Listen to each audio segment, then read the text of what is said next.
আমরা শুরু করে দিই, হ্যাঁ। জি স্যার।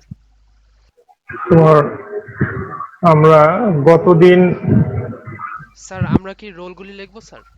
এই তো চ্যাট বক্সের রোলটা লিখে দিও আর কি। জি স্যার। ঠিক আছে, আমরা বোধহয় গতদিন এখানে শুরু করেছিলাম।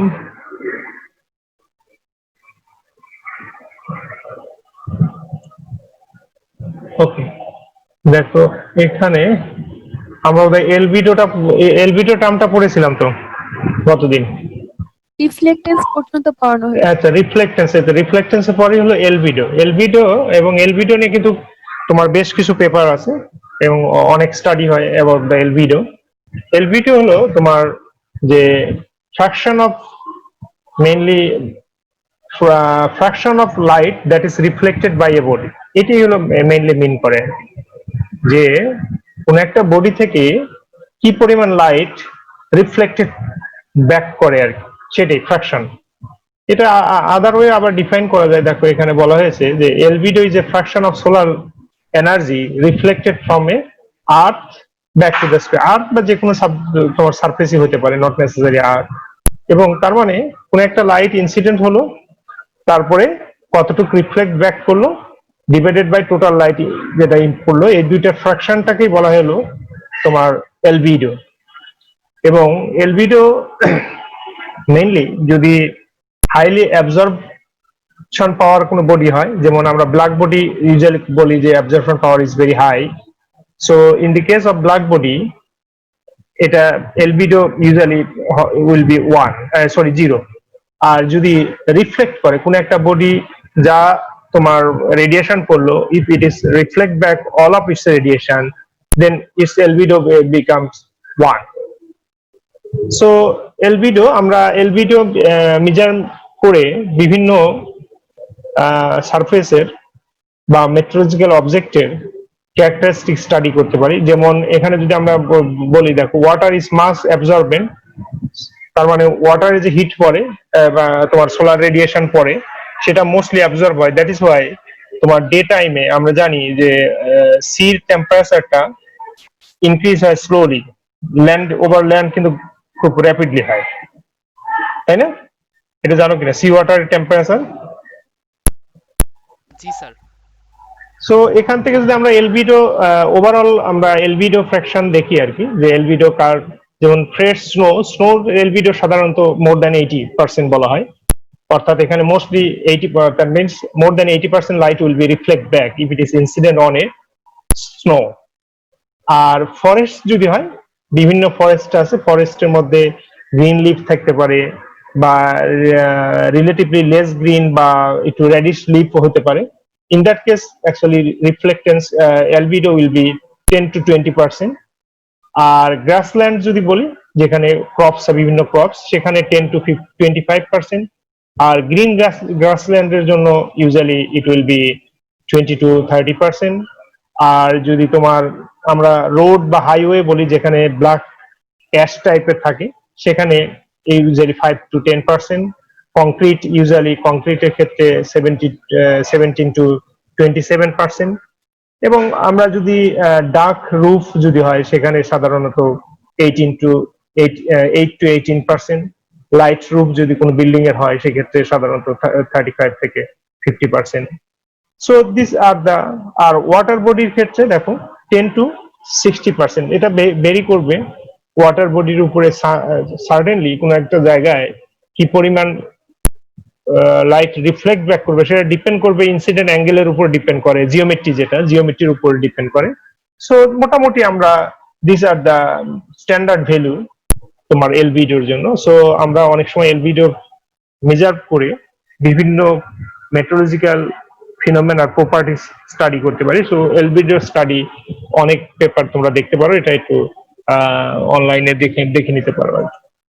সো এখান থেকে দেখো মেইন যে এই যে স্পেকট্রাল বিহেভিয়ার আমরা স্টাডি করছি বা স্টাডি করব আর কি, এই স্পেকট্রাল বিহেভিয়ারটা কেন স্টাডি করা হয়, যে basic assumption in a remote sensing is that the spectral reflectance is unique and different from one object to another object। অর্থাৎ এই যে রিফ্লেক্টেন্স কত পার্সেন্ট, এলবিডো কত হবে বা রিফ্লেক্টেন্স কত হবে, সেটা ডিপেন্ড করে একটা পার্টিকুলার বডি তার প্রপার্টিস এর উপর। অর্থাৎ আমার যদি ফ্রেশ স্নো যে পরিমাণ রিফ্লেক্ট করতেছে, নিঃসন্দেহে নর্মাল গ্লাস ল্যান্ড সেই পরিমাণ রিফ্লেক্ট করে না। সো এই প্রপার্টিস গুলি স্টাডি করে আমরা মেট্রোলজিক্যাল ফিনোমেনার মধ্যে কি ধরনের পরিবর্তন হচ্ছে বা কি ধরনের ম্যাটেরিয়ালস কম্পোজিশন আছে সেগুলি পর্যন্ত স্টাডি করা যেতে পারে। সো এখান থেকে যেমন একটা স্পেকট্রাল রিফ্লেক্টেন্স দেখানো হয়েছে এখানে, রিফ্লেক্টেন্স। আবার এই যে রিফ্লেক্টেন্স, মনে করো যে আমরা যদি মনে করি যে গ্রিন গ্রাস একটা পার্টিকুলার ওয়েভলেন্থের জন্য যে অ্যামাউন্ট রিফ্লেক্ট করবে, আর অন্য ওয়েভলেন্থের জন্য কিন্তু একই অ্যামাউন্ট রিফ্লেক্ট করবে না। এটা পার্টিকুলার ওয়েভলেন্থ এবং ওই বডির ম্যাটেরিয়ালস প্রপার্টিস এর উপর ডিপেন্ড করবে। অর্থাৎ আমি যদি মনে করো যে এখানে যদি খেয়াল করো যে 1.2 ওয়েভ মাইক্রোমিটার ওয়েভলেন্থের জন্য রিফ্লেক্টেন্স যা 1 এখানে যদি আমরা নিয়ারলি বলি যে 1.4 এর জন্য রিফ্লেক্টেন্স কিন্তু ডিফারেন্ট। ক্লিয়ার? এটা কিন্তু ভেজিটেশন থেকে দেখানো হয়েছে। আবার যদি এখানে দেখো যখন ইটস ক্লোজ টু দ্য 0.5 বা 0.6, দিস ইজ দ্য 0.6 এর জন্য যা 0.8 ওয়েভলেন্থের জন্য কিন্তু ডিফারেন্ট। তার মানে এই আমি যদি 6 ওয়েভলেন্থের তোমার রেডিয়েশন কোন একটা ভেজিটেশনের উপর ফেলি, তার রিফ্লেক্টেন্স পাওয়া যাবে নিয়ারলি এটা ধরো 10%, অ্যারাউন্ড 10%। বাট যদি 0.8 মাইক্রোমিটার ওয়েভলেন্থের যদি রেডিয়েশন পড়ে, তার জন্য কিন্তু রিফ্লেক্টেন্স দেখো ডিফারেন্ট, প্রায় নিয়ারলি 45%। সো এই যে রিফ্লেক্টেন্সটা কত সেটা ডিপেন্ড করে দুইটা, একটা হলো টাইপ অফ ভেজিটেশন আর একটা হলো তোমার ওয়েভলেন্থ। কিন্তু এই যে ধরো 0.8 এর জন্য ওয়েভলেন্থ, মাইক্রোমিটার ওয়েভলেন্থের লাইট ফেললে যে গ্রাসল্যান্ডটা তোমার প্রায় নিয়ারলি 45% রিফ্লেক্টেন্স শো করে, এটা সব সময় এটা শো করবে। This is the unique properties of that grassland. Clear? যেটার জন্য হচ্ছে আর কি। সো এখান থেকে যদি আমরা দেখি যে রিফ্লেক্টেন্স অ্যাকচুয়ালি দুইটা, আরেকটা রিফ্লেক্টেন্সকে সাব ক্যাটাগরি কয়েকটা করা যায় ডেফিনেশন। এক্ষেত্রে reflectance with a specific incident and reflected direction. কারণ হলো কি পরিমাণ রিফ্লেক্ট ব্যাক করবে, এটা কোন ডিরেকশনে লাইট তোমার রেডিয়েশনটা ওখানে পড়ছে সারফেসের উপরে, অর্থাৎ জিওমেট্রি যেটা, আর কোন ডিরেকশনে রিফ্লেক্ট ব্যাক করছে তার উপরে ডিপেন্ড করে। এটা কি সেই ক্ষেত্রে আমরা যদি স্পেসিফাইড তোমার ইনসিডেন্ট অ্যান্ড রিফ্লেক্টেড ডিরেকশন থাকে, সেক্ষেত্রে আমরা এই রিফ্লেক্টেন্সকে অনেক সময় ডিরেকশনাল রিফ্লেক্টেন্স বলে আর কি। অর্থাৎ যে রিফ্লেক্টেন্সের জন্য ইনসিডেন্ট অ্যাঙ্গেল এবং রিফ্লেক্টেড অ্যাঙ্গেল স্পেসিফাই করা থাকে ডিরেকশনাল। এবং এখানে বিভিন্ন যেমন এখানে এটাকে বাই ডিরেকশন বলা হয়, যে এই ক্ষেত্রে ইনসিডেন্ট অ্যাঙ্গেলটাকে থিটা আই দ্বারা স্পেসিফাই করে দেওয়া হলো এবং রিফ্লেক্টেড অ্যাঙ্গেল যেটা মেজার করতেছে সেটা ধরো থিটা আর দ্বারা মেজার করলো। অর্থাৎ তাহলে এখানে একটা অ্যাঙ্গেলকে আইডেন্টিফাই করলো, এখানে একটা আইডেন্টিফাই করলো, সেক্ষেত্রে এটা বাই ডিরেকশনাল রিফ্লেক্টেন্স বলে। এরকম কিছু সাব ক্যাটাগরি অফ রিফ্লেক্টেন্সের আছে আর কি। এখান থেকে আমরা যদি মেইন এই আজকের টপিক যেটা জানতে যাচ্ছিলাম সেটা হলো যে অ্যাটমসফিয়ার। এই যে আমরা অ্যাটমসফিয়ার চিন্তা করছি, অ্যাটমসফিয়ারের উপর দিকে নর্মালি যদি তাকাই, ক্লাউড ফ্রি কন্ডিশনে আমরা দেখি কোনো কিছু চোখে পড়ে না। কিন্তু এই যে এখান থেকে যদি আমরা উপরের দিকে তাকাই, অর্থাৎ সারফেস অফ দ্য আর্থ থেকে উপরের দিকে গেলে অলওয়েজ ইউ উইল সি যে এখানে আসলে যেটা তুমি দেখতে পাচ্ছ না খালি চোখে, যে লট অফ গ্যাসেস আছে, সলিড পার্টিকেল আছে অথবা লিকুইড পার্টিকেল আছে। এবং টোটাল যে অ্যাটমসফিয়ার, এটাকে আমরা সাধারণত কয়েকটা ভাগে ভাগ করি। যেমন ট্রোপোস্ফিয়ার, এটা সাধারণত 12 kilometre, stratosphere up to 50 kilometre, mesosphere up to 80 kilometre, and thermosphere 320 kilometre, and then exosphere. এই যে বিভিন্ন লেয়ার গুলি আছে, বিভিন্ন লেয়ারের কম্পোজিশন, অ্যাটমসফিয়ারিক কম্পোজিশন কিন্তু ডিফারেন্ট। আমাদের মেট্রোলজিক্যাল ফিনোমেনা মেইনলি ট্রোপোস্ফিয়ার বা ভেরি ক্লোজ টু ট্রোপোস্ফিয়ারের মধ্যে স্পেসিফাইড থাকে। যদি তুমি এখানে দেখো, ওইটাকে যদি এনলার্জ করে দেখি, আমাদের মেট্রোলজিক্যাল ফিনোমেনা গুলি দেখো উইদিন অ্যাকচুয়ালি ট্রোপোস্ফিয়ার, বা এখানে ট্রোপোজ বলে এর উপরে যে চেঞ্জিং লেয়ার, যেখানে most of the dense weather system take place in the troposphere. এবং এই লেয়ারটাতে তোমার লট অফ ওয়াটার ভ্যাপর থাকে ট্রোপোস্ফিয়ারে। তার উপরে যদি চলে যাও স্ট্র্যাটোস্ফিয়ার, সেখানে লট অফ ড্রাই অ্যাবজর্বেন্ট এবং ওজোন লেয়ার থাকে। তোমরা জানো যে স্ট্রং ওজোন লেয়ারের জন্য ইউভি রেডিয়েশন যেটা আছে, হার্মফুল ইউভি রেডিয়েশন যেটা, সেই রেডিয়েশনটা mostly absorb by the ozone layer, and remaining radiation actually এখানে চলে আসে। আবার অনেক রেডিয়েশন উপরেই রিফ্লেক্ট ব্যাক করে চলে যায়, এটা আমাদের আর্থ সারফেসে আসে না। সো এখান থেকে যদি আমরা এই যে আর্থ সারফেসের মধ্যে, আর্থের মধ্যে অর্থাৎ তোমার অ্যাটমসফিয়ারের মধ্যে যে যখন আসছে একটা রেডিয়েশন, তাহলে অ্যাটমসফিয়ারের যে কনস্টিটিউয়েন্ট গুলি আছে, কনস্টিটিউয়েন্ট গুলি কি আছে? ভেরিয়াস গ্যাসেস আছে, ও কিছুক্ষণ আগে যেটা বললাম সলিড পার্টিকেল আছে, অথবা লিকুইড পার্টিকেল গুলি আছে। when the radiation passes through this, তাহলে এখানে ওই যে বেসিক কনসেপ্ট আমরা বলছি, কোন একটা রেডিয়েশনের সাথে ম্যাটারের সাথে যদি ইন্টারাকশন হয়, তাহলে কি হতে পারে? রিফ্লেক্ট হতে পারে, স্ক্যাটার্ড হতে পারে, তাই না? সো মোস্টলি আমরা এখানে বলি যে এটা অ্যাবজর্ব হবে অথবা স্ক্যাটার্ড হবে, স্ক্যাটার্ড ব্যাক করবে। এখন কোন জায়গা কত পরিমাণ স্ক্যাটার্ড হবে সেটা ডিপেন্ড করবে ওই অ্যাটমসফিয়ারিক কনস্টিটিউয়েন্টের মধ্যে। যেমন মোস্ট অফ দ্য প্রমিনেন্ট হলো gases, permanent gases.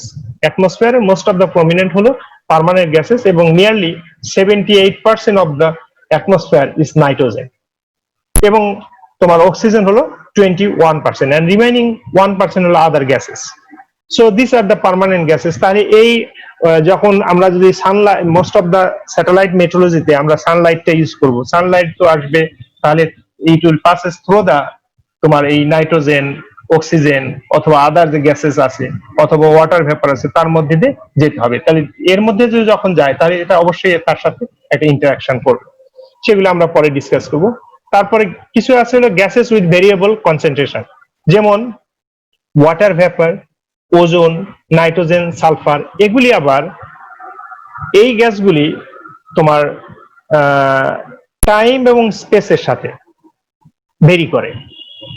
Water vapour বা ওজোন, নাইট্রোজেন ইত্যাদি টাইম এবং স্পেস, অর্থাৎ এই সকালবেলা ঢাকা শহরে যে পরিমাণ ধরো এখানে ওয়াটার ভেপার আছে, দুপুরবেলা ডিফারেন্ট থাকবে।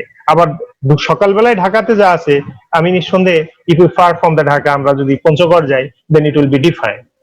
আবার পার্মানেন্ট গ্যাসগুলি সাধারণত কনসিডার করা হয়, পার্মানেন্ট গ্যাসগুলি এটা nearly constant concentration through out the world consider করে নেওয়া হয়। স্লাইটলি ভেরিয়েশন থাকে, বাট নিয়ারলি কনস্ট্যান্ট ধরে নেওয়া হয়। এবং আরেকটা পার্টিকেল যেটা আমরা বললাম সলিড আর লিকুইড পার্টিকেল, সলিড পার্টিকেল বা লিকুইড পার্টিকেল গুলো এগুলি সাধারণত আমরা বোঝাই অ্যারোসল, বিভিন্ন অ্যারোসল, ওয়াটার ডুপ্লেট অথবা আইস ক্রিস্টাল, দিস আর দা তোমার পার্টিকেল। তাহলে রেডিয়েশন যদি ফ্রম দ্য সান আসে, তাহলে পার্মানেন্ট গ্যাসের মধ্যে দিয়ে যেতে হবে, গ্যাস উইথ ভেরিয়েবল কনসেন্ট্রেশনের মধ্যে দিয়ে যেতে হবে, তারপরে সলিড অথবা লিকুইড পার্টিকেল আছে এগুলির মধ্যে দিয়ে যেতে হবে।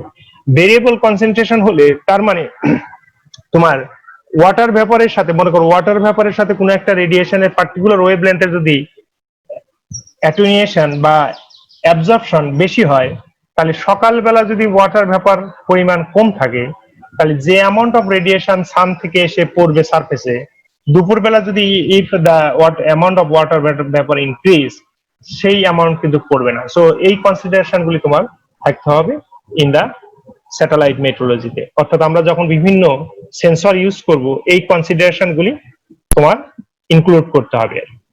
সো এখানে আরেকটা আছে ওজোন লেয়ার। ওজোন লেয়ার যেটা আমরা কিছুক্ষণ আগে অলরেডি বলে ফেলছি, ওজোন লেয়ার সাধারণত ইউভি রেডিয়েশন যেটা শর্টার দেন 320 ন্যানোমিটার সাধারণত ওয়েভলেন্থের যেটা আছে, এটা অ্যাবজর্ব হয়ে যায়। You know this is the mostly harmful radiation, UV radiation, যেটা তোমার শরীরের জন্য ক্ষতিকর। সব ইউভি ক্ষতিকর কিনা কারো কোনো আইডিয়া আছে কিনা? রেসপন্স করা যাবে? হ্যালো ক্লাস রিপ্রেজেন্টেটিভ, জি স্যার। সব ইউভি রেডিয়েশনই ক্ষতিকর কিনা বলো? আইডিয়া নাই স্যার। আর কি বাকিদের কি, বাকি সব চুপচাপ থাকলে হবে না তো, রেসপন্স করতে হবে। রেসপন্স করার কথা স্যার বলো। সব ইউভি মনে হয় ক্ষতিকর না স্যার, কিছু ইউভি কি বলো? রেডিয়েশন দিয়ে তো স্যার কি সে ব্যাপারে ধারণা নাই, তবে কিছু ইউভি রেডিয়েশন দিয়ে তো স্যার মনে হয় ট্রিটমেন্ট ও করা হয়। ট্রিটমেন্ট, হ্যাঁ, স্টেরিলাইজার, কিছু কিছু জীবাণুনাশক, মানে জীবাণু দূর করা হয়, জীবাণু ক্লিনিং এর ক্ষেত্রে ইউজ করা হয়। জি ইউভি স্যার। রেডিয়েশন যে তুমি ওয়াটার ট্রিটমেন্ট প্লান্টে ইউভি রেডিয়েশন দাও, ব্যাকটেরিয়াল গ্রোথ বা ভাইরাল গ্রোথ কে তো বেশিরভাগ ক্ষেত্রে বলা হয় ব্যাকটেরিয়াল গ্রোথ, মানে ওয়াটারের ক্ষেত্রে গ্রোথকে কিল করার জন্য আর কি, জার্মগুলিকে কিল করার জন্য ইউভি রেডিয়েশন ইউজ করতেছে। আবার ইউভি রেডিয়েশন হার্মফুল বিধায় অনেকাংশে আমরা বাইরে গেলে সানস্ক্রিন ইউজ করি, ইউভি প্রোটেক্টেড সানস্ক্রিন ইউজ করা হয়, তাই না? তারপরে অনেক ড্রেস আপ আছে যেগুলি তোমার সান প্রোটেক্টেড আছে, অনেক আমব্রেলা আছে UV UV radiation protected umbrella আছে। এনিও আবার ইউভি একটা সার্টেন রেডিয়েশন যেটা রিসেন্টলি তোমার এই এরকম ক্রিটিক্যাল সিচুয়েশনে ডাক্তাররা বারবার বলছে যে প্রত্যেকের প্রতিদিন উচিত হলো তোমার সকাল 10টা থেকে দুপুর 3টার মধ্যে রোদ্রে যায় 20 মিনিট গা শুকানো, তাই না? জানো নাকি? জি স্যার। স্যার ছোট কেন থেকে বল- আমাদেরও করছে স্যার। হ্যাঁ, আমাদেরও করে আছে স্যার এরকম ছোট থাকতে। কি কারণে বলো? সবাইকে যায় রোদ, বিশেষ করে সিটি এরিয়ায় যারা থাকে, যারা সানলাইটে খুবই কম যায়, তাদেরকে ইনসিস্ট করছে স্পেশালি ডিউরিং দিস টাইম ডাক্তাররা যে অবশ্যই তাকে সানলাইটে যেতে হবে আর কি, সানলাইটে যেতে হবে, এবং সেটা মর্নিং না, 10টা থেকে 3টা সাধারণত বলা হয়, উই ক্লাউড ফ্রি কন্ডিশন যদি থাকে। অ্যাকচুয়ালি এট দ্যাট টাইম যে কিছু রেডিয়েশন তোমার ইউভি রেডিয়েশন মোস্টলি অ্যাবজর্ব হয়ে যায় তোমার ওজোন লেয়ারের মধ্যে, তারপর কিছু আসে যে কারণে তোমার ইউভি প্রোটেক্টেড সান স্ক্রিন বা আমব্রেলা বা ড্রেস বিক্রি হয়। তার মানে ইউভি রেডিয়েশন এখানে পৃথিবীতেও আসে, বেশি পরিমাণে নিলে স্কিনের ক্ষতি হতে পারে, বাট এটা একটা লিমিটেড, যেটা বলে 20 মিনিটের মধ্যে বাইরে থাকলে যে সুবিধাটা হয় যে ইউভি রেডিয়েশনটা 10টার পর থেকে যে ওয়েভলেন্থটা পাওয়া যায় শরীরে যদি আসে, তাহলে শরীরে যে তোমার ফ্যাট সেলগুলি আছে, ফ্যাট সেলগুলি ভেঙে ভিটামিন ডি তৈরি করে, যেটা খুবই উপকারী আর কি। ভিটামিন ডি শর্টেজ মানে পৃথিবীর উন্নত বিশ্ব সহকারে সিটি এরিয়ায় যারা বাস করে বেশিরভাগই ভিটামিন ডি শর্টেজ আছে, কারণ ভিটামিন ডির one of the major source হলো তোমার সানলাইট থেকে আসে আর কি। আর না হলে তোমার এই ফুড সাপ্লিমেন্ট থেকে খুব খেয়ে বোধহয় খুব ডিফিকাল্ট আর কি, সেহেতু বলা হয়। এনেও আমরা যদি আমাদের পরে চলে আসি, সো এই যে অ্যাটমসফিয়ার, যেটা আমরা অ্যাটমসফিয়ারের মধ্যে দিয়ে যে তাহলে আমার সানের লাইট আসবে, লাইট বলতে আমরা বোঝাচ্ছি রেডিয়েশন, সেই রেডিয়েশনটা কি হবে? যদিও আমরা উপরের দিকে যদি ক্লাউড ফ্রি কন্ডিশনে থাকায় ফ্রি মনে হচ্ছে, দেখতে চোখে দেখা যাচ্ছে না, কিন্তু এর মধ্যে আসলে অনেক জিনিস আছে, যেমন পার্মানেন্ট গ্যাস বললাম, গ্যাসেস উইথ ভেরিয়েবল কনসেন্ট্রেশন বললাম, দেন বিভিন্ন অ্যারোসল পার্টিকেল বললাম, এইগুলির মধ্যে দিয়ে আসতে হবে। তাহলে এই পার্টিকেল গুলির মধ্যে যদি রেডিয়েশন আসতে হয়, তাহলে এই পার্টিকেল গুলি দ্বারা কি হতে পারে, বা এই যে অ্যাটমসফেরিক কনস্টিটিউয়েন্ট গুলি আছে তার কি হতে পারে, কিছু অ্যাবজর্ব হয়ে যেতে পারে, কিছু স্ক্যাটার্ড হতে পারে, তারপরও enough radiation comes to the earth's surface, যেটা we can use to detect the properties of the earth's surface in the meteorological purpose।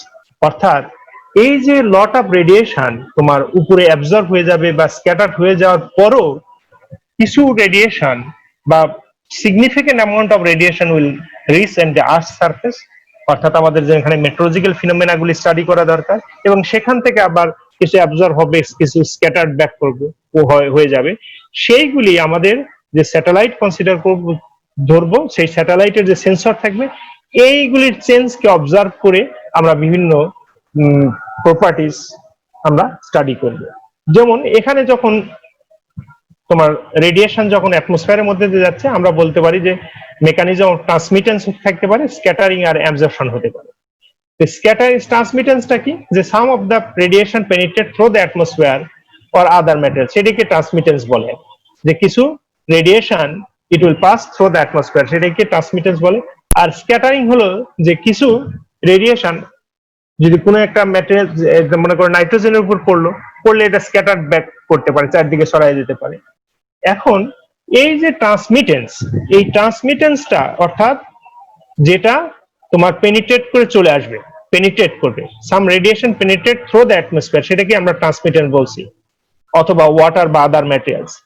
এই ট্রান্সমিটেন্সটা দেখো, ট্রান্সমিটেন্স অর্থাৎ আমার টোটাল যে সোলার এনার্জি যেটা আসতেছে, সোলার ইলেকট্রোম্যাগনেটিক স্পেকট্রাম, একটা ওয়াইড রেঞ্জ অফ ব্যান্ড আছে, যেটা আমরা আগে দেখে এসেছি, এই ক্লাসেরই শুরুর দিকে দেখাইছি, আবার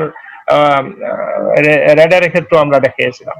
সো সেই রেডিয়েশনের অনেকগুলি অ্যাবজর্ব হয়ে যাবে, কিন্তু তারপরও একটা পার্টিকুলার রেঞ্জ অফ ওয়েভলেন্থ আছে যেটা almost without attenuation or without scattering or without interaction with the atmospheric constituent এটা আর্থ সারফেসে চলে আসবে।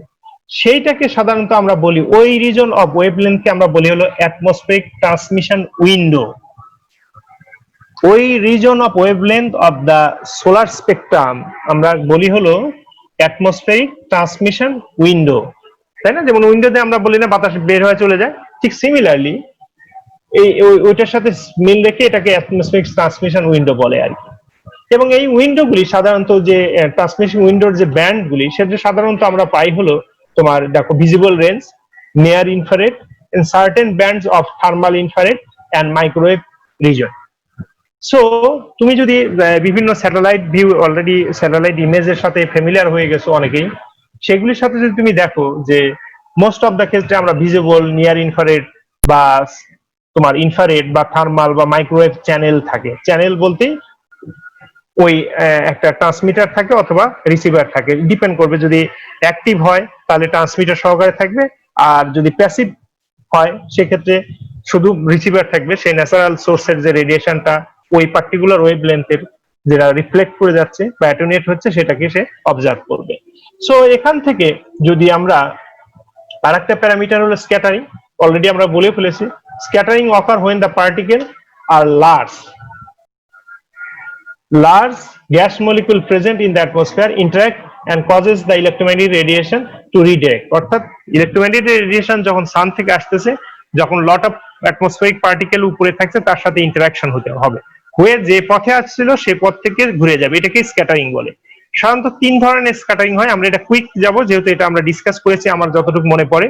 একটা হলো তোমার বলা হয় হলো রেইলি স্ক্যাটারিং, আরেকটাকে বলা হলো রেইলি স্ক্যাটারিং, মাই স্ক্যাটারিং এবং নন সিলেক্টিভ স্ক্যাটারিং। অর্থাৎ অ্যাটমসফিয়ারের মধ্যে যে when solar radiation will comes, then তিন ধরনের স্ক্যাটারিং হতে পারে। একটাকে বলা হলো রেইলি স্ক্যাটারিং, অ্যানাদার হলো মাই স্ক্যাটারিং, আর একটা হলো নন selective scattering.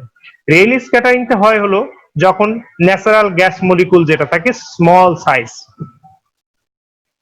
Clear, gas molecule small সাইজের গ্যাস মলিকুলের সাথে রেইলি স্ক্যাটারিং হয়, এবং রেইলি স্ক্যাটারিং এর জন্য আমরা জানি স্কাই ব্লু বা ইত্যাদি দেখা যায়, ক্লিয়ার। এবং স্মাই স্ক্যাটারিং হয় হলো যখন রেডিয়েশন যেটা আসছে সেই রেডিয়েশনের যে ওয়েভলেন্থটা very close to the diameter of the particle. আর রেইলি স্ক্যাটারিং হচ্ছে যে ওয়েভলেন্থটা much smaller than the particle dimension, তখন রেইলি স্ক্যাটারিং হয়।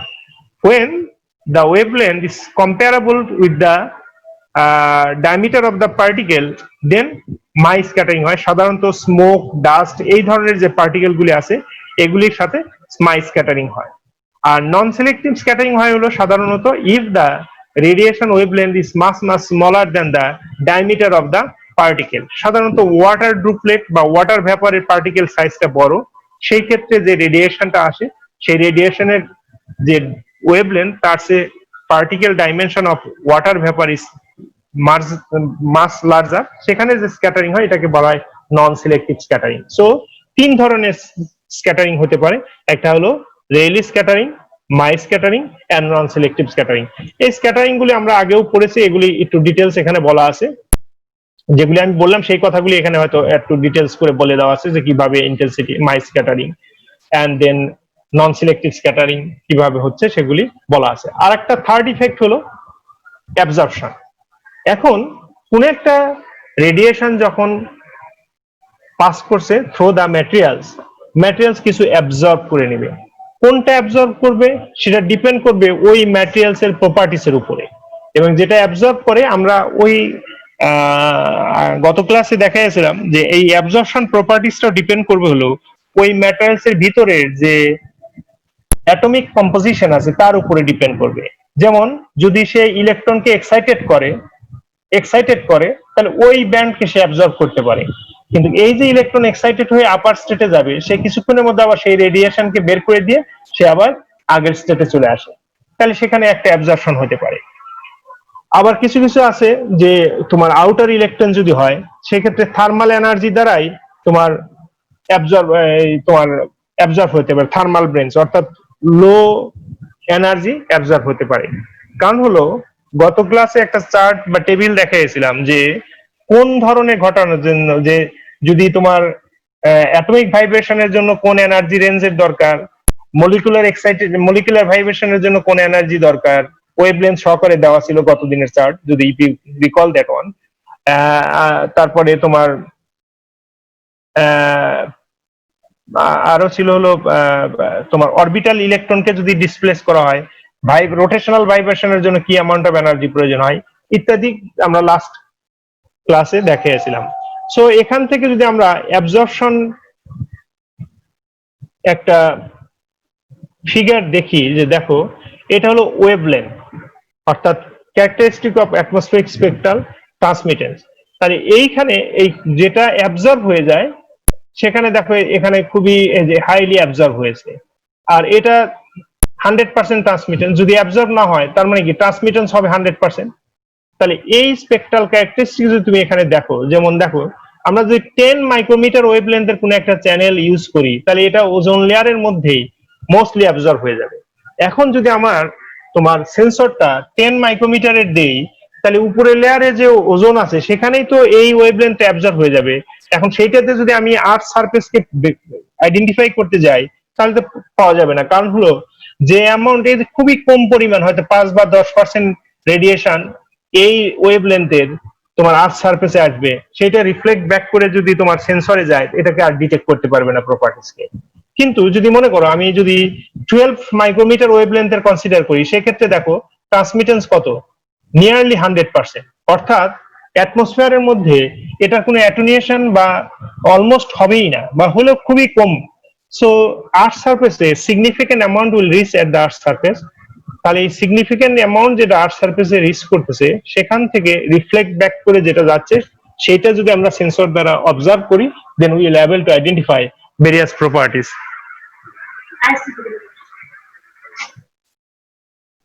এই বাবা একটু একটু আমরা ব্রেক দেই, 1 মিনিট।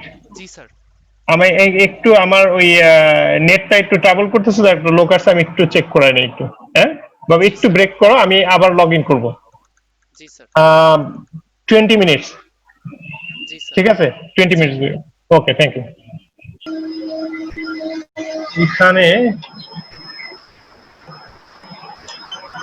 এখানে যেটা ছিল দেখো, যেটা আমরা বলছিলাম, সরি বাবা ইন্টারাপ্ট করার জন্য, কারণ আমার নেটওয়ার্কটা খুব সমস্যা, লোক আসছিল আর কি, একটু এই জন্য একটু নিলাম। এনিও দেখো এখানে যেটা আমরা বলেছি যে দেখো যে যেমন যদি মনে করো 6 থেকে 8 মাইক্রোমিটার এই ওয়েভলেন্থ যদি তুমি পাস করো, তাহলে দেখো এখানে ওয়াটারের জন্য তার absorption is very high, that transmit করে ওয়াটার অ্যাবজর্ব হয়ে গেছে, স্ট্রংলি অ্যাবজর্ব হয়েছে। আবার যদি মনে করো যে আমরা যদি 12 বা অ্যারাউন্ড 11 মাইক্রোমিটারের যদি দেই, সেক্ষেত্রে দেখো ট্রান্সমিটেন্স ইজ ভেরি হাই। এখন এই প্রপার্টিস গুলির জন্যই এই যে কোনটা ট্রান্সমিশন কত, কোনটা অ্যাবজর্ব কত হবে তার উপরে ডিপেন্ড করে, অর্থাৎ স্পেকট্রাল ট্রান্সমিশন প্রপার্টিস এর উপর ডিপেন্ড করে পার্টিকুলার যে আমরা বিভিন্ন চ্যানেল আমরা তোমার স্যাটেলাইটের ইউজ করি, সেখানে ওই চ্যানেলটাই আমরা চুজ করি। এখন যদি মনে করো যে আমি এমন একটা চ্যানেল ওয়েভলেন্থের লাইট রেডিয়েশন পাঠালাম সেন্সর থেকে, যেটা উপরের অ্যাটমসফিয়ারেই অ্যাবজর্ব হয়ে গেল, তাহলে তো আমি সেইটাতে যদি গ্রাউন্ড দেখতে চাই তাহলে তো গ্রাউন্ড দেখা যাবে না, ক্লিয়ার?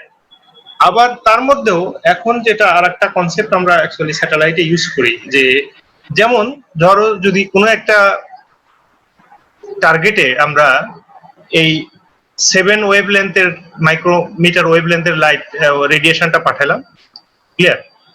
পাঠানোর পর যদি দেখি যে তার মানে মোস্টলি অবজার্ভ হয়ে গেছে, ট্রান্সমিটেন্সের লেস, তাহলে আমরা বলতে পারবো ওখানে আসলে ওয়াটার বডি আছে, ক্লিয়ার?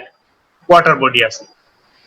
এই একটা সিঙ্গেল ওয়েভলেন্থ দ্বারা এইভাবে যখন স্পেসিফাই করা হয়, সেইটা অ্যাকচুয়ালি এখন আগে প্রথম দিকে একটা ওয়েভলেন্থ দ্বারাই ইউজ করা হতো, এখন মাল্টিপল অ্যাকচুয়ালি ওয়েভলেন্থ দ্বারা কনফার্ম করা হয়। অর্থাৎ মাল্টিপল ওয়েভলেন্থ দ্বারা যদি আমরা মাল্টিপল চ্যানেল অ্যাকচুয়ালি বলা হয়, যত বেশি চ্যানেল থাকে এক একটা ওয়েভলেন্থের জন্য এক এক ধরনের প্রপার্টিজ শো করে। যেমন যদি মনে করো যে আমরা যদি এখানে এই যে অ্যারাউন্ড 5 মাইক্রোমিটার ওয়েভলেন্থের লাইট যদি রেডিয়েশন আসে, তাহলে এটা কিন্তু ওয়াটার বডির দ্বারা অ্যাবজর্ব হতে পারে, কার্বন ডাই অক্সাইড দ্বারা অ্যাবজর্ব হয়ে যেতে পারে। তাহলে এখানে যদি আমি 5 মাইক্রোমিটার ওয়েভলেন্থের লাইট রেডিয়েশনকে পাঠাই যদি হাইলি অ্যাবজর্ব হয়ে গেছে, তাহলে আমরা কিন্তু সার্টেনলি বলতে পারবো না এটা ওয়াটার, অথবা সার্টেনলি বলতে পারবো না এটা কার্বন ডাই অক্সাইড। কিন্তু যদি সাথে আরেকটা চ্যানেল থেকে যদি আমি তোমার ধরো অ্যারাউন্ড 7 মাইক্রোমিটার ওয়েভলেন্থের যদি রেডিয়েশন পাঠায় দেখলাম যে এখানে 5এও, সরি এটা 5 না কত বললাম, sorry 3, around 3 not 5, around 3, this is তোমার কারসর যেখানে ইন্ডিকেট করছে অ্যারাউন্ড 3 ওয়েভলেন্থের জন্য যদি স্ট্রং অ্যাবজর্পশন থাকে, অর্থাৎ ট্রান্সমিটেন্স নাই, ফুললি অ্যাবজর্ব হয়ে যাচ্ছে অলমোস্ট, এবং অ্যারাউন্ড 7 ওয়েভলেন্থের যদি ফুললি অ্যাবজর্ব হয়ে যায়, তাহলে আমরা বুঝতে পারবো এটা আসলে কার্বন ডাই অক্সাইড না, এটা ওয়াটার, কারণ ওয়াটারের জন্য বোথ কেসে অ্যাবজর্পশন ইজ হাই। আবার যেমন ধরো এখানে 3 এর জন্য যদি অ্যাবজর্ব হয়, আবার যদি দেখি যে আমি এখানে অ্যারাউন্ড 4.8 মাইক্রোমিটার ওয়েভলেন্থের জন্য যদি অ্যাবজর্ব হয়, তাহলে বুঝতে পারবো আসলে এই অ্যাবজর্পশনটা this is confirm from carbon dioxide, not from water. So এরকম অ্যাকচুয়ালি আমরা মাল্টিপল চ্যানেল দ্বারা এনশিওর করতে হয় যে ওই যে টার্গেট বডিটা সেটা কি ধরনের বা কি প্রপার্টিজ শো করছে। সো আগে যে তোমার স্যাটেলাইট গুলি ইউজ করতো সেখানে 4-5টা চ্যানেল ছিল। রিসেন্টলি যে স্যাটেলাইট, স্পেশালি জিওস নাম শুনেছো, জিওস আর, সেখানে প্রায় 30 চ্যানেল ইউজ করা হয়, মোর দ্যান 30 চ্যানেল দ্বারা ইউজ করছে, অর্থাৎ 30 ফ্রিকোয়েন্সির ওয়েভলেন্থের রেডিয়েশনকে তারা ডিটেক্ট করছে, সেখান থেকে কনফার্ম হওয়া যেতে পারে। যেমন এখানে আরো কিছু ওয়েভলেন্থের জন্য, পার্টিকুলার ওয়েভলেন্থের জন্য তোমার বিভিন্ন ম্যাটেরিয়ালস এর যে বা বিভিন্ন বডির যে অ্যাবজর্পশন প্রপার্টিজ বা ট্রান্সমিটেন্ট প্রপার্টিজ, সেটা গ্রাফিক্যালি এখানে দেখানো হয়েছে। এখান থেকে যদি তুমি আর দেখো, আর একটা আমরা এই গ্রাফটা আগে অলরেডি বলেছি আমরা যে ইনকামিং রেডিয়েশন সবসময় আমরা শর্ট ওয়েভ বলি, রিফ্লেক্টেডটাও সার্টেনলি শর্ট ওয়েভ, কিন্তু যেটা অ্যাবজর্ব হয়ে রিমিট হয় সেটা সাধারণত আমরা লং ওয়েভ বা রেডিশ বা ইনফ্রারেড রেডিয়েশন বলা হয়। এইখান থেকে এনার্জি বাজেট বলে একটা টার্ম আছে, এই ফিগারটা বাবা মনে রাখতে হবে। এনার্জি বাজেট অর্থাৎ সোলার এনার্জি যেটা আসছে, this is the 100% solar energy which comes from the sun. এটা আসলে থ্রু দ্য অ্যাটমসফিয়ার যখন আসে, পার্টলি রিফ্লেক্টেড বাই, এখানে অ্যাবাউট 6% রিফ্লেক্ট হয়ে যাবে লোয়ার অ্যাটমসফিয়ারে আসার আগেই, আর তারপরে অ্যারাউন্ড লোয়ার অ্যাটমসফিয়ারে আসলে এটা ক্লাউড, যেখানে ক্লাউড ফর্ম করে, যে cloud others meteorological phenomena form করে, সেখান থেকে by cloud it will 20% reflect back করে চলে যাবে। এখন রিমাইনিং যেটা সেখানে গ্রাউন্ডে যখন আসবে, গ্রাউন্ড থেকে actually 4%, about 4% will reflect back from the ground, আর remaining radiation will be absorbed, that is actually 51% will absorbed by the land and ocean, যেটা সোলার রেডিয়েশন থেকে আসবে। এই যে ল্যান্ড এবং ওশান যেটা অ্যাবজর্ব করলো, এটা তো আবার কিছুক্ষণ পরে রিরেডিয়েট করবে। সেই রিরেডিয়েশনের ক্ষেত্রে কি হতে পারে, যেমন direct conduction and rising of air দ্বারা 7% রিরেডিয়েট করবে, and রিমাইনিং হলো তোমার carried by the cloud and atmosphere by latent heat. কারণ হলো যখন ওয়াটার ভেপার উপরে চলে যায় ল্যাটেন্ট হিট আকারে, তোমরা জানো যে অনেক এনার্জি নিয়ে উপরের দিকে যায়। সো 23% এই যে এখানে হিট আসার পর অ্যাবজর্ব হয়ে এখান থেকে ওয়াটার ভেপার আকারে উপরে চলে যাবে, তার মধ্যে ল্যাটেন্ট হিট আকারে 23% যাবে, এবং এইখান থেকে যখন ক্লাউডের যেটা অ্যাবজর্ব হচ্ছে সেটা ডিরেক্টলি আবার কিছু রিরেডিয়েট করে ক্লাউডের আপার থেকেই, আপার আমরা বলতে পারি না, এটা লোয়ার লেভেল বলতে হবে, লোয়ার লেভেল থেকে ক্লাউড যেটা অ্যাবজর্ব করছে সেখানকার 3% ডিরেক্টলি রিরেডিয়েট করবে, এবং টোটাল রেডিয়েশনের পরিমাণ 64%, এটা বের হয়ে চলে যাবে।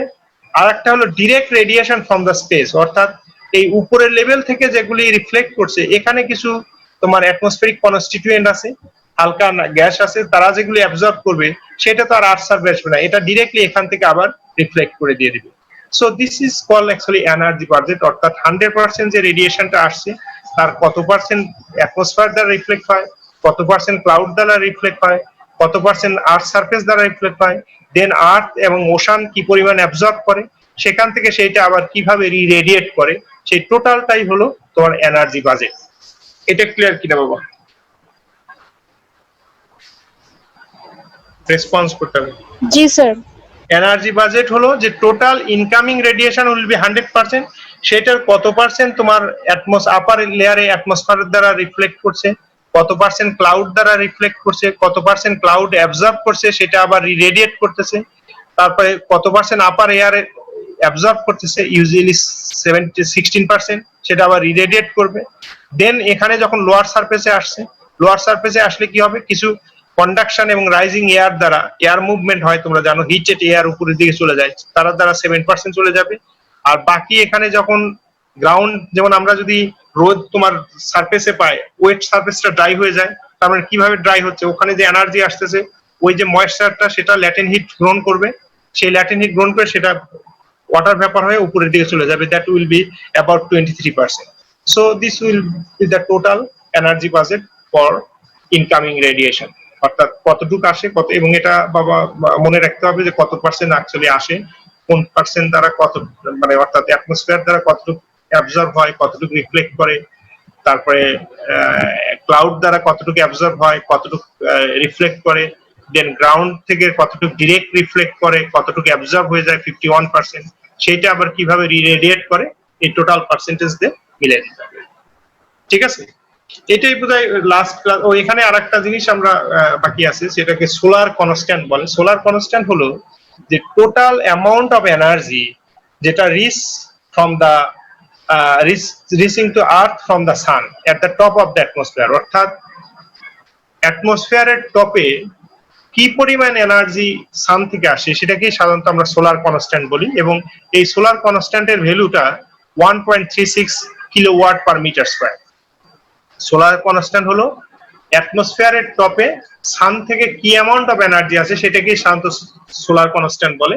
এটার ভ্যালু হলো তোমার 1.36 কিলোওয়াট পার মিটার স্কয়ার। এটা অনেক জায়গায় তোমার বিভিন্ন ক্যালকুলেশনে, বা যেমন এখান থেকে যদি রেডিয়েশন দেখো আর্থ সারফেসে আছে, এটা আমরা বলছি দিস দ্য অ্যাটমসফিয়ারের আউটার লেয়ার, এর উপরে আর শূন্য কোনো অ্যাটমসফিয়ার নাই, তাহলে এইখানে যে amount of radiation per unit metre স্কয়ারে আসে সেটা হলো এত কিলোওয়াট, 1366 ওয়াট বা 1.3 kilowatt per metre square.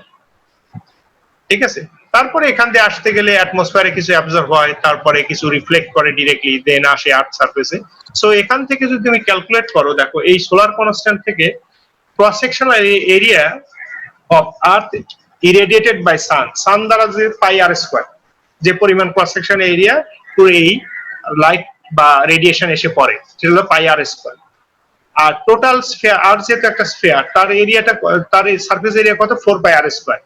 So আমার এই যে সোলার কনস্ট্যান্ট ছিল, সেখান থেকে আমরা fraction of solar energy receive by the earth, অর্থাৎ এখান থেকে এইখানে কতটুকু রিসিভ হয় সেটা যদি ক্যালকুলেট করি, দেখো pi r square divided by 4 pi r square, এটা হলো total area, cross sectional area divided by cross sectional surface area of the আর্থ।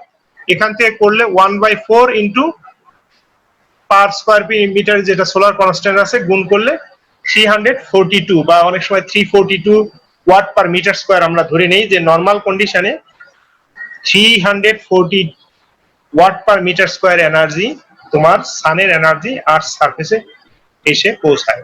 এইটা অনেক সময় অনেক ক্যালকুলেশনে তোমার এই ভ্যালুটা এবং এই ভ্যালুটা ইউজ করা হয়, পরবর্তীতে হয়তো ইউজ করা হবে কিছু জায়গায়, বা ভবিষ্যতে রিসার্চের ক্ষেত্রে এই দুইটা ভ্যালু সোলার কনস্ট্যান্টও ক্যালকুলেট করা হয়, আবার সারফেসে আর সারফেসে নরমাল কন্ডিশনে কি অ্যামাউন্ট অফ এনার্জি আসে সেটাও ক্যালকুলেট করা হয়।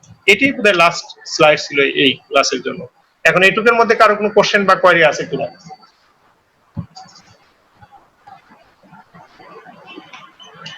বাবা, কোশ্চেন করা যেতে পারে।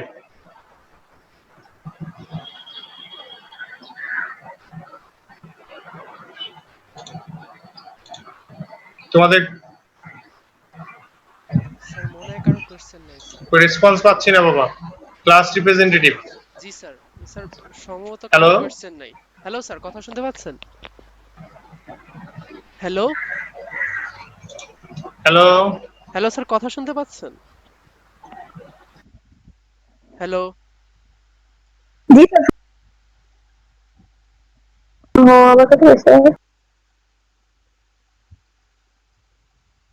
স্যার, কথা শুনতে পাচ্ছেন স্যার? Hello hello sir.